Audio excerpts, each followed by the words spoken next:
Сайн байцгаана Батчирван өнөөдөр би та бүхэнд beam гэж юу вэ гэдэг талаар ойлголт өгөхөөр баг зэрэг материал бэлтлээ. Beam-ийн талаар ярихаас өмнө бүгдээрээ барилгын зурсан гэхийг авч үзье. Анх бид барилгын зургийн төслийг харандаа экскремент цаас ч юм уу шугам тийм ээ бусад бааж хэрэглэхээс гараар зурдаг байсан. 1960 оноос хойш зураг төслийн байгууллагууд барилгын зураг төслийг механикжуулах, роботжуулах тийм шийдлийг олж тэр тухайн үед томоохон компаниуд хэрэглэж байсан.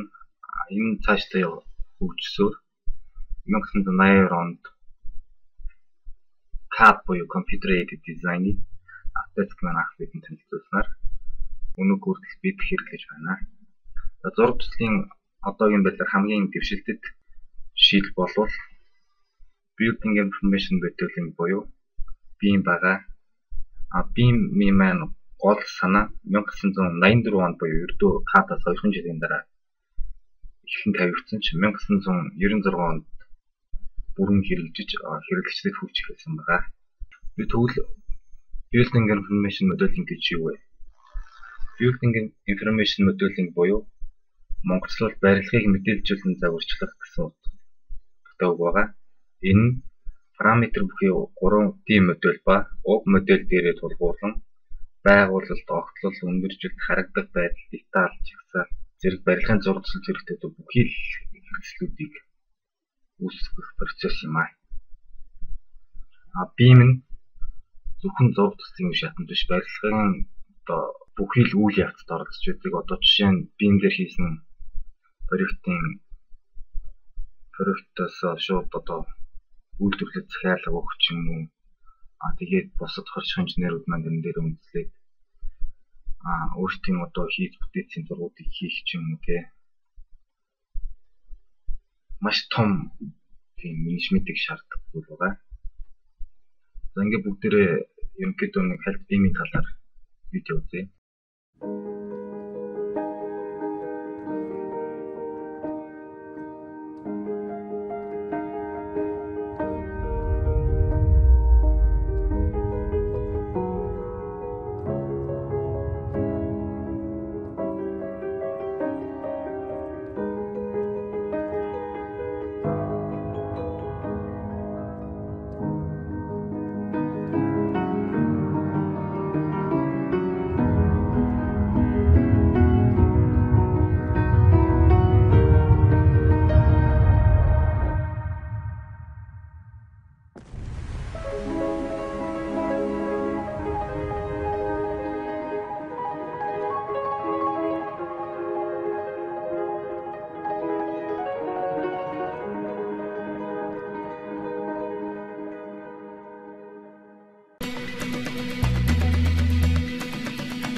Тэгвэл BIM процессыг хэрэглэхэд бидэнд ямар програм хэрэгтэй вэ гэж.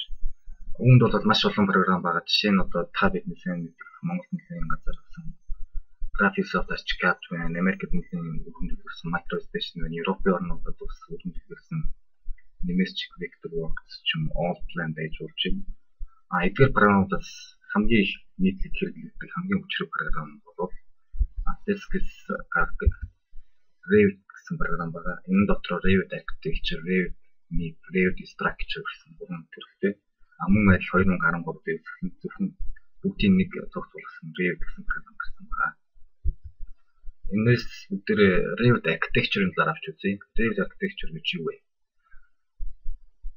Дизайн болон документын систем бүхий BIM програм ба энэ барилга архитектурын проектыг хэрэгтэй. Бүхий л зүйлийг 100% хангах чадвартай юм аа. Revit маань 2D болон 3D харагдах жигсаалт нь бүгдээрээ мэдээлэл үндсэн нэг барилгын загварчилсан бүгдийн сангаас авдаг. Таныг зурх эсвэл жагсаалт үүсгэх үед Revit маань тухайн барилгын параметрыг болон координатын бүхий л мэдээлэл цуглуулж байдаг. Уг мэдээллийг проектын бусад хэсэг дахин өөрчилж байдаг. Өөрөөр хэлбэл Revit-ийн параметрыг өөрчлөлтийн хөдөлгөөн маань автоматар бүхий л гадны координат өөрчилж байдаг. Энэ яг энгийнээр хэлэхэд та хаач байж болно 3D галаан огтлол эсвэл түүх жагсаалтан дээр нэг өөрчлөлт хийх юм бол тухайн өөрчлөлтөнд бусад бүх газар хангалтуулж байдаг гэсэн үг юм аа.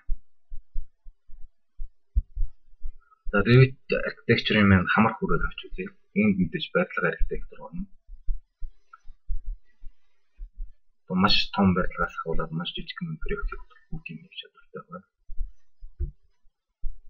Мөн адил interior design үйлдвэрлэлд орно. Тавилгын ч бай, юм ч бүхий л үйлдвэрлэх процесс хийгддэг байна. Мөн адил кино урт ашигладаг. Жишээ нь Watchmen киноны Superman X-Men ашигласан байна тийм ээ. Snake on Plane, iRobot. Яагаад энэ кино урлагийн урлагт Revit architecture-ыг ашиглаад байна гэж. Хийж байгаа хүмүүс мэдээж Max болон Maya зэрэг бусад програм дээр төгс эзэмшсэн. Үнэхээр хүмүүс байгаа хэдий ч барилгын талаарх модулийг Revit architecture дээр хийсэн хамаагүй урдан учраас тэд Revit architecture сонгож модулээ хийдэг. Мөн адил компьютер тоглоомод ч ашигладаг. За бүгдээрээ жишээ болгож нэг проектыг авч үзье. Та бидний харж байгаа уг модуль маань бүрэн мэдээлэл зүйлэгдсэн байгаа. Энэ юу гэсэн үг вэ гэхээр уг модуль маань барилгын зураг цэцэрлэгт бүхий л байгуулалт, огтлол, нүүр тал, түүр, жигсаалтуудыг гаргахад хэрэгтэй бүхий л мэдээллийг агуулсан байгаа. За энийг зүгээр үйлдэлээр харцгаая ямар ч таа гэдэг юм.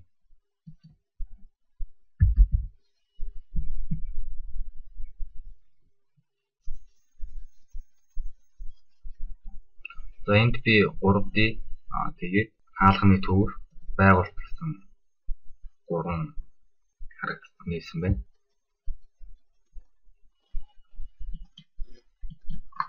За одоо бүгдээрээ энд харж байгаа хоёр хаалга бол хаалга өөртөө тийм.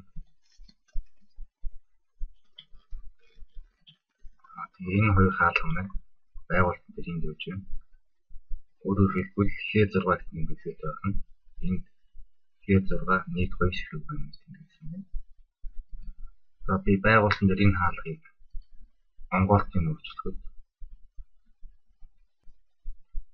3D дээр хаалганы онгоолт өөрчлөлт. Эсвэл би энэ хаалгыг өөр хаалгаас солиё. Энэ хаалгаас солиход H6 гэсэн хаалга маань нэг бол хүснүүдэн дээр өөрчлөгдсөн байна.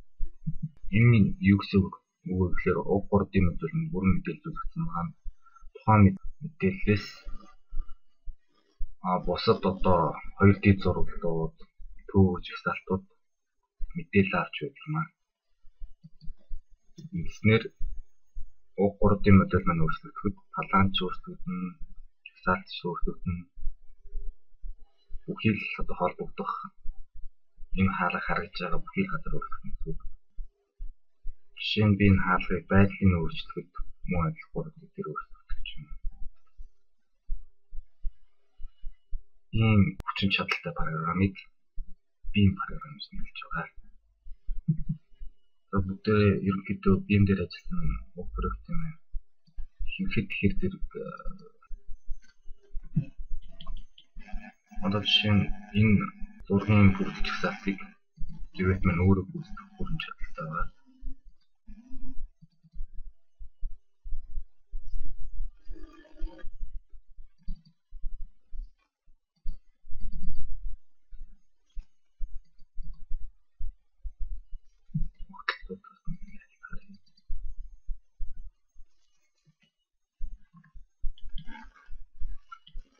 Интернет маань маш өндөр чанартай зургийг хийж гүйцэтгэдэг. Энэ мэдээж ямар ч тийм гар ажиллаа хэрэггүй бүрэн автоматжуулагдсан байна.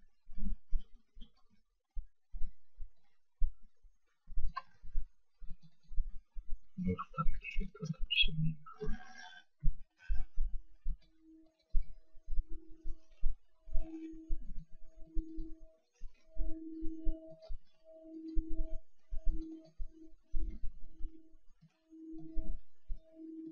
мөн хэлбэл социологи хийж чадвартай.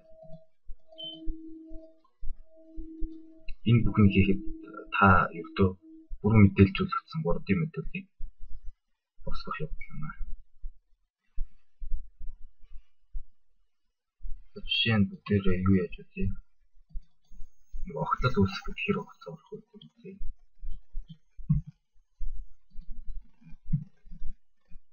Би барилгынхаа энэ дагуу нөхцөлөө. Тэгээд орж үзье. Барилга маань нөхцөлсөн байна.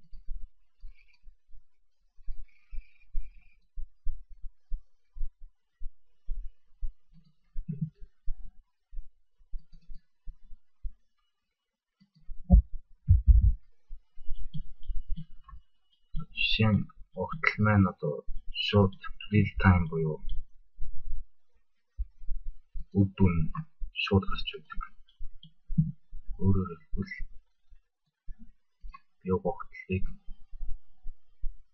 хэвлэлийн блокийг мөн огтлсон болоход энэ огтл дээр байгаа энэ харагдаж байгаа нүх тал маань халууж яг энэ хэсгээр байх юм. Шатаар огтлыг тэр том жишээтэй анхаарал хандуулсан явдал